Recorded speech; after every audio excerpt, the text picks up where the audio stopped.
हर खबर पर होगी आपकी पकड़। डाउनलोड कीजिए एबीपी लाइव ऐप। कोरोना का दौर चल रहा है और भारत में कोरोना का कहर बढ़ता जा रहा है।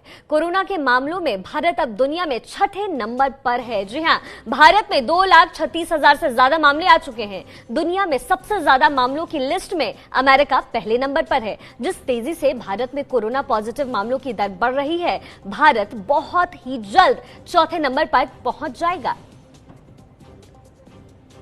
आप देखिए इन आंकड़ों को, आप देखिए किस तरीके से अलग अलग देशों का ये आंकड़ा है और ये जो इजाफा हो रहा है इस मामले में भारत के लिए वाकई बेहद डराने वाली बात है, क्योंकि कोरोना से निजात पाने की अभी फिलहाल कोई प्रबंध दिख नहीं रहा है। और देखिए भारत जो है फिलहाल छठे नंबर पर है, लेकिन ये जो दर जिस तेजी से बढ़ रहा है, बहुत वो समय दूर नहीं जब हम चौथे नंबर पर भी पहुंच जाएंगे। आपको बता दें आपकी जानकारी के लिए कि अमेरिका सबसे पहले नंबर पर है, जहां सबसे ज्यादा कोरोना केसेस हैं। और देखिए भारत में कोरोना की टेस्टिंग को लेकर भी कई सवाल उठ रहे हैं। एक नजर डालते हैं कि दुनिया के बड़े देशों की तुलना में भारत में टेस्टिंग की दर आखिर क्या है। अमेरिका और यूरोपीय देशों की तुलना में भारत की टेस्टिंग की दर बहुत ज्यादा कम है। आप देख सकते हैं इन आंकड़ों में, ये हम टेस्टिंग की बात कर रहे हैं कि आखिर भारत में किस कदर टेस्टिंग हो रही है, क्या वो आंकड़ा है। तो आप देख पाएंगे, आप एबीपी न्यूज के स्क्रीन पर आप देखिए कि किस तरीके से अलग अलग देशों का आंकड़ा अलग है। ये टेस्टिंग दर है, तो भारत में जो है टेस्टिंग वो इस वक्त बहुत कम हो रही है। और देखिए कितना अंतर है इन देशों में जो टेस्टिंग हो रही है, भारत में, अमेरिका में, अलग अलग देशों में, उस हिसाब से भारत की दर कितनी ज्यादा कम है। यानी टेस्टिंग यहाँ बहुत कम है, टेस्टिंग की जो दर भारत में है वो बहुत ज्यादा कम है। और इसलिए हम कह रहे हैं कि अभी तो हम फिलहाल छठे नंबर पर है, लेकिन वो दिन दूर नहीं, क्योंकि कोरोना का जो कहर है वो बढ़ता जा रहा है, टेस्टिंग हो नहीं रही, दवाइयां मिल नहीं रही। अब ऐसे में वो दिन दूर नहीं जब हम चौथे नंबर पर पहुंच जाएंगे। आपको जानकारी के लिए बता दें कि पहले नंबर पर इस वक्त जो है वो अमेरिका है। चलिए खबरों में और आगे बढ़ते हैं और बात करते हैं भारत में सबसे ज्यादा कोरोना के मामले मुंबई और दिल्ली में हैं। यहां पर मामला थमने की बजाय लगातार बढ़ रहे हैं। लगता है कि देश के दो सबसे बड़े शहरों में भारत की कोरोना कैपिटल बनने की होड़ सी लग गई है। लेकिन ये दोनों शहर इस हालत में आखिर पहुंचे कैसे? इन दोनों शहरों को आखिर वो कौन सी चूक हुई जिसकी वजह से आज ये स्थिति है? देखिए हमारी एक खास रिपोर्ट, वो 5 बड़ी वजह है।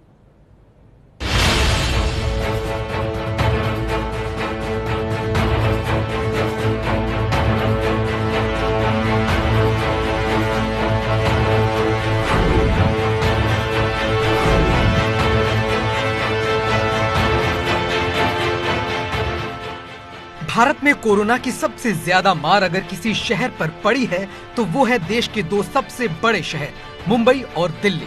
मुंबई में अब तक 46,000 से ज्यादा केस आ चुके हैं, जबकि दिल्ली में 26,000 से ज्यादा लोग कोरोना से संक्रमित हो चुके हैं।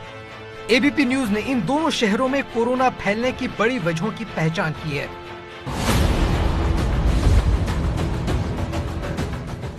मुंबई में कोरोना के सबसे ज्यादा मामलों की एक बड़ी वजह है यहाँ की आबादी का घनत्व और झुग्गी बस्तियाँ। इसका सबसे बड़ा उदाहरण है एशिया की सबसे बड़ी झुग्गी बस्ती धारावी।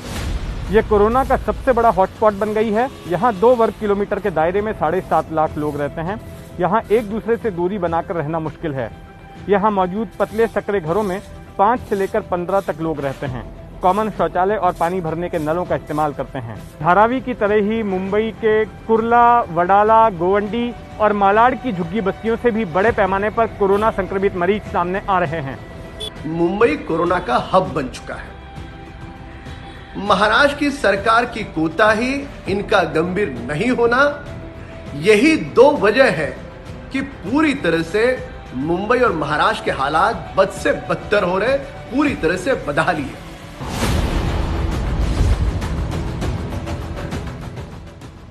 दिल्ली में कोरोना का विस्फोट तब हुआ जब निजामुद्दीन मरकज में तबलीगी जमात से जुड़े हजारों लोगों में कोरोना संक्रमण का पता चला। यहाँ पर एक धार्मिक आयोजन में हजारों की संख्या में लोग शामिल हुए थे। पुलिस का कहना था कि बड़ी तादाद में लोग बिना किसी इजाजत यहाँ इकट्ठा हुए थे।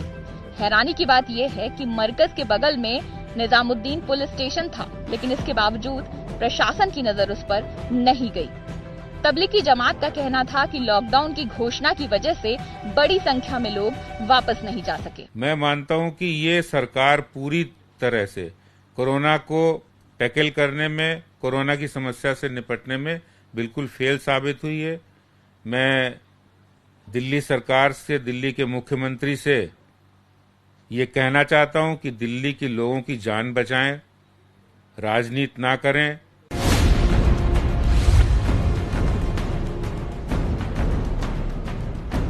मुंबई में कोरोना के मामलों के बढ़ने की एक बड़ी वजह है इसका अंतर्राष्ट्रीय शहर होना। हालांकि राष्ट्रव्यापी लॉकडाउन 25 मार्च को शुरू हुआ था, लेकिन उससे पहले ही महाराष्ट्र में लॉकडाउन का ऐलान हो चुका था। लेकिन फ्लाइटों का उड़ना 25 मार्च से ही बंद हो पाया। रोजाना करीब 1000 विमानों को हैंडल करने वाले मुंबई के हवाई अड्डे पर मुसाफिरों की स्क्रीनिंग तो हो रही थी, लेकिन वो किसी खाना पूर्ति की तरह ही थी। पुख्ता स्क्रीनिंग के अभाव में बड़ी तादाद में कोरोनाग्रस्त मुसाफिर बाहरी देशों से मुंबई पहुंचे और उनसे कोरोना फैला।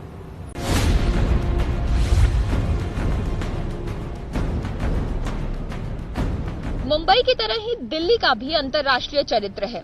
जनवरी और फरवरी के महीने में दुनिया भर के देशों से लोग विमान से दिल्ली आ रहे थे।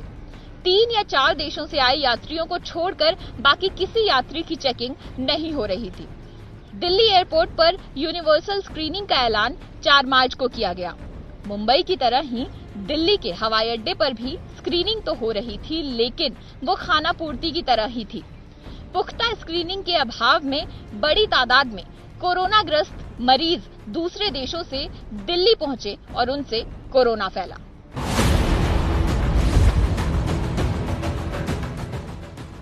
मुंबई के बिगड़े हालातों के पीछे एक कारण ये भी है कि लॉकडाउन पर कड़ाई से अमल नहीं हो पाया। कई ठिकानों पर जब पुलिस लॉकडाउन पर अमल करवाने के लिए गई तो हिंसक भीड़ ने उस पर हमला कर दिया। यही वजह है कि कोरोना की एक बड़ी गाज लॉकडाउन पर अमल करवाने वाले पुलिस कर्मियों पर भी गिरी। मंगलवार तक आए आंकड़ों के मुताबिक महाराष्ट्र में कोरोनाग्रस्त पुलिस कर्मियों की संख्या करीब 3000 तक पहुंच गई है और 20 पुलिसकर्मी मारे जा चुके हैं। ज्यादातर ऐसे पुलिसकर्मी कोरोना की चपेट में आए हैं जो कि हॉटस्पॉट में तैनात थे। 5% ऐसे लोग हैं कि उनको कुछ समझता है नहीं समझता मालूम नहीं, बिना कारण, कुछ कारण नहीं है, कुछ रीजन नहीं है रास्ते पे जाने का, इधर जाने का, भीड़ बनाने का।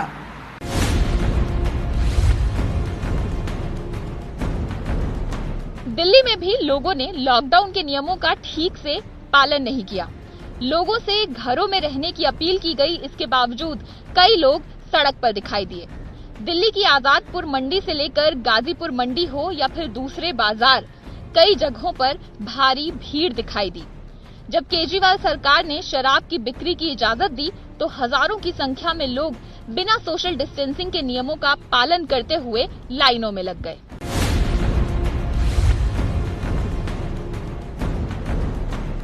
महाराष्ट्र में अस्पतालों में बेड नहीं मिल रहे हैं।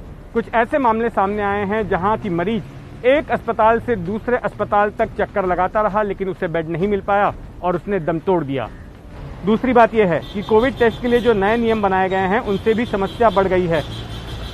अब कोई भी शख्स सीधे जाकर किसी प्राइवेट लैब से टेस्ट नहीं करवा सकता, उसे महानगर पालिका अधिकारी के पास एक फॉर्म जमा कराना होगा। अगर किसी को कोरोना के लक्षण नजर आ रहे हैं तभी उसके टेस्ट किए जाने की इजाजत होगी, नहीं तो उसे क्वारंटाइन कर दिया जाता है। लक्षण दिखने पर जब टेस्ट कराया जाता है तो उसकी रिपोर्ट आने में 3 से 4 दिन लग जाता है और तब तक मरीज की हालत खराब हो जाती है। तो मुझे लगता है इतना क्वारंटाइन हो रहा है, इतना CC2 चल रही है, CC3 चल रहा है, तो टेस्टिंग के बिना चल रही है क्या? मीन्स टेस्टिंग की अनुमात्रा क्या है, अनुमान क्या है? जो टेस्टिंग जिसका सिम्टम्स है उसका ही करना चाहिए और तुरंत उसको क्वारंटाइन करना चाहिए। जो शहर में 90% क्लिनिक्स बंद है, महाराष्ट्र सरकार को बार बार सचेत करने के बावजूद भी वे डॉक्टर्स आ नहीं रहे। जो 10% डॉक्टर्स काम कर रहे थे उन्हें महाराष्ट्र की सरकार ने, BMC ने नोटिस दिए कि आपका लाइसेंस क्यों नहीं कैंसिल करें। इस प्रकार से डॉक्टर्स का मॉरल कम करने का काम दुर्भाग्य से सरकार ने किया।